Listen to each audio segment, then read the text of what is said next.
కానీ ఇది మేము ఎన్నో ప్రభుత్వాలు చెప్తూ వచ్చాం. కాలేజీలు కేవలం జ్ఞానాన్ని పంచేవాడు కాదు, వాళ్ళు జ్ఞానాన్ని సృష్టి చేసేవాడు. కనుక రీసెర్చ్ మంచి లైబ్రరీ ఉండాలి. వెస్టర్న్ సొసైటీ పోతే అన్నీ ఆక్స్ఫర్డ్ యూనివర్సిటీ అన్ని కాలేజెసే. కాలేజీలు అంటే అవి సాధారణమైన కాలేజీ కానీ అన్ని ఫెసిలిటీస్ ఉంటాయి. అన్ని ఫెసిలిటీస్ ఉంటే అప్పుడు ఒకవైపు రీసెర్చ్, ఒకవైపు ఎందుకంటే జ్ఞానాన్ని పంచడము, జ్ఞానాన్ని సృష్టి చేయడము, సమాజాన్ని మార్చడం. మొన్న కూడా నేను ముఖ్యమంత్రి గారితో మాట్లాడాను, సార్ మీరు ఏ రంగము మీ సంక్షేమ రంగము డబ్బులు ఇస్తారు, సంక్షేమ రంగానికి డబ్బులు ఇస్తే జీవితం గడుస్తుంది.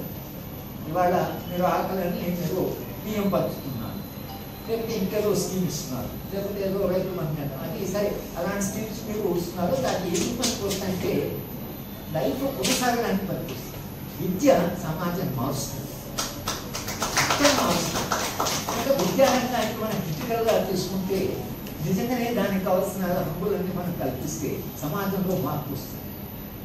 ఆ మార్పు రావాలి అని మీకు ఉంటే మీరు విద్యారంగానికి క్రిటికల్ తీసుకుని సరే ఆయన దానికొంతాలు లేదు సార్ నమ్ముతారు వైష్ణవ తప్పని చేస్తున్నట్టు ఏదో వాళ్ళు ఆయన ప్రయత్నమై చేస్తున్నారు. కానీ నిరంతరంగా మనం ఒత్తిడి పెడితే తప్పించి మన కాలేజీలు నడిచేట్టు ప్రిన్సిపాల్స్ పరిస్థితి అయితే సబ్జెక్ట్ టీచర్లు పోతారు అవకాశం. తర్వాత అసలు నిజంగా లైబ్రరీ లేదు, టెక్స్ట్ బుక్స్, తర్వాత అంతా వాళ్ళు గైడ్స్ మీద ఆధారపడి అది నిజంగా కాలేజీ అంటే అట్లా ఉండకూడదు. కానీ కాలేజీలు మనకి కొన్ని యూనివర్సిటీస్ అన్నా బాగుంటాయంటే ఉస్మానియా విశ్వవిద్యాలయంలో మీరు ఊహించలేదు. ఉస్మానియా విశ్వవిద్యాలయం మేము చదువుతున్నప్పుడు మాకు వచ్చిన జర్నల్స్ ఏవి ఉన్నాయో international review of administrative sciences, royal institution, public administration, journal of administration overseas, nations అని అంటే ఇవి చాలా ఖరీదైన జర్నల్స్, చాలా ఖరీదైన జర్నల్. కానీ ఉస్మానియా అన్ని జర్నల్స్ ఉండేవి. మాకు అట్లా ఈ ఫారెన్ దాంట్లో ఏ డిబేట్ వస్తుందో తెలుసుకునే అవకాశం. ఇవాళ ఉస్మానియా స్థితిలో ఈ పబ్లిక్ అడ్మినిస్ట్రేషన్లో కొట్టుకుంటే రెండో కూడా వేరు పరిగ్రహాన్ని జరిగితే చదవచ్చు.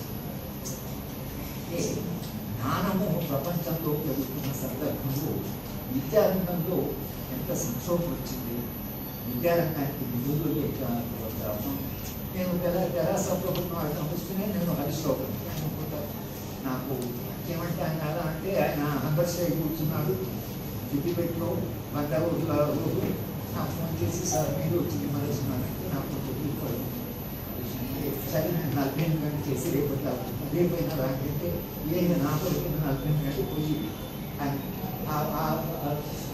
నా మీద ఉంటే గౌరవం ఉంది. సరే నేను ఆయన పెడితే కాంట్రాక్టు అనేది ఎందుకంటే అని చెప్పారు, సార్ మీకు వాగ్దానం ఇస్తున్నాను మా ప్రభుత్వంలో కాంట్రాక్టులు ఇచ్చేసిన కాంట్రాక్ట్ అని చెప్పారు. అదేళ్ళు ఏమీ జరగదు. అంత గట్టిగా చెప్పిన వాడు కూడా వాళ్ళేమి చేయలేకపోయారు. ఇప్పుడు నూతన విద్యా విధానం 4 ఎందుకు చేశారు మనం ఇప్పుడు చర్చించామా? నేను రమణ నువ్వు ఇంకా సర్వీస్లో ఎప్పుడైనా మనం 3 ఏళ్ళ 4 ఏళ్ళ 3 ఏళ్ళలో విద్యార్థికి సమయంలో 4 ఏళ్ళు చూస్తుందా జ్ఞానం పెరిగింది కాబట్టి 4 ఎప్పుడైనా వాదించాము. ఎప్పుడైనా మీ మొత్తం క్యారియర్లో ఎప్పుడైనా 3 ఏళ్ళ 4 ఏళ్ళని మనం ఎన్నడూ డిబేట్ చేసి ఉంటాం.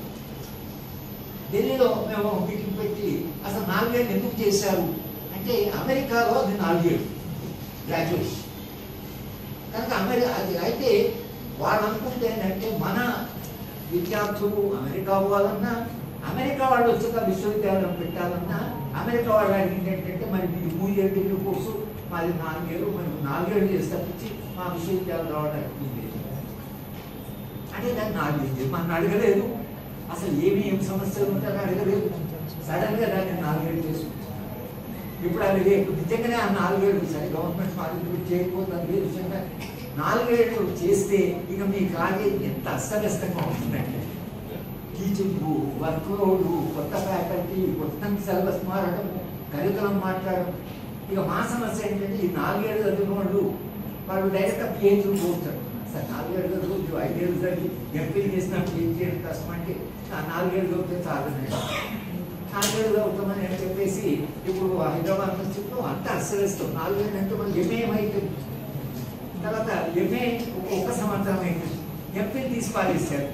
అంటే ఎందుకు చేస్తున్నారు? మన నిజంగా ఏ విద్యా విధానమైనా కూడా మన అనుభవం తీసుకోవాలి. ఏం చేస్తే బాగుంటుంది, మీ సలహాలు ఏంటి, మన కాలేజ్ ఇంకా బాగా నడవాలంటే ఏమేమి కావాలి అంటే మనకు అనుభవం ఉంటుంది. ఎవరిని భాగస్వామ్యం లేకుండా కన్సల్టేషన్ చేయకుండా అది 4 ఏళ్ళు చేశారు. అది ఢిల్లీ పరిస్థితుల్లో పెద్ద ఉద్యమం జరిగింది 4 ఏళ్ళ వ్యతిరేకంగా.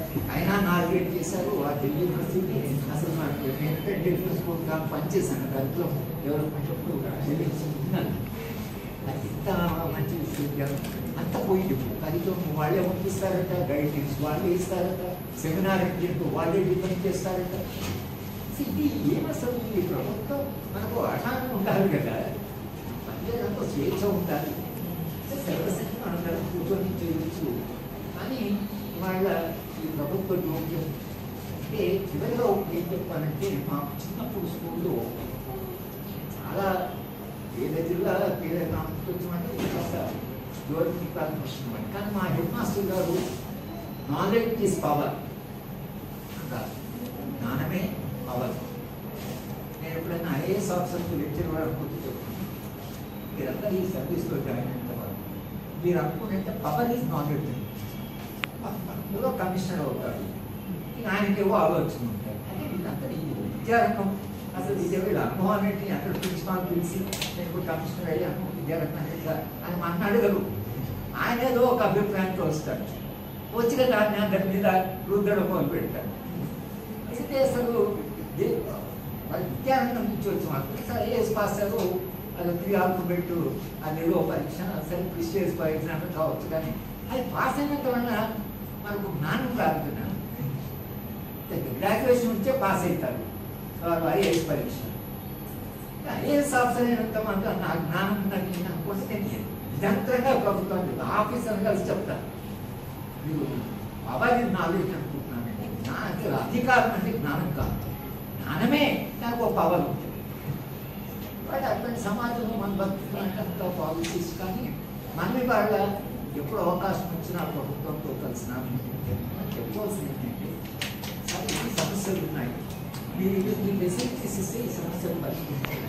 ఇది ఒక మంచి కాదు. మా కాలేజీలో చదువుతున్న పిల్లలు జాతీయ స్థాయిలో పోటీ పడేలా, లేదా జీవితంలో స్థిరపడేలా, ఆత్మవిశ్వాసంతో ఆత్మగౌరవంతో బయటకు పెట్టేలా మేము వాటిని తీర్చిదిద్దుతాం. కానీ మాకు కావాల్సిన facilities, staff, food staff, grants అవి మీరు ఇవ్వండి, మేము మా పని చేస్తాం అనేటువంటి ఏదో ఒక స్థాయిలో మనం వాళ్ళకి చెప్పుకోవాల్సిన అవసరం లేదు. వాళ్ళు ఎందుకైనా రెస్పాన్సిబిలిటీ ఏదో విధంగా కూడా అది మనం కాస్త చెప్పుకోవాల్సిన అవసరం ఏంటి. కానీ విద్యారంగాన్ని కాపాడుకోవాల్సిన బాధ్యత మీరందరూ ప్రిన్సిపాల్స్ వాళ్ళందరూ కూడా.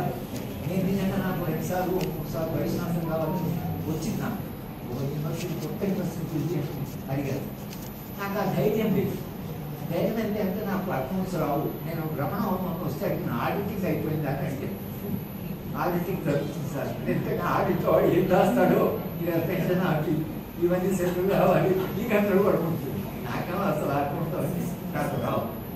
సరే ఒకసారి సెక్రటరీ అడిగాడు, సార్ నువ్వు యూనివర్సిటీ చెప్పిన వైద్యనాథ్ గారు సార్ ఆయన అయ్యారు, నీ దగ్గర వచ్చిన కొంతమంది ముఖ్యమంత్రి కూర్చొని ముఖ్యమంత్రి విమర్శిస్తారు. ఎందుకైనా వైశాఖ పడుకొని నిలబడా, ఎందుకైనా వైశాఖ మరి ఎవరైనా బాధ్యత తీసుకునే వాళ్ళు ఉంటారు. అంటే అటువంటి రిస్క్ తీసుకొని మనం ఇది చేయాలి అని అనుకున్న వాళ్ళు ఉంటారు.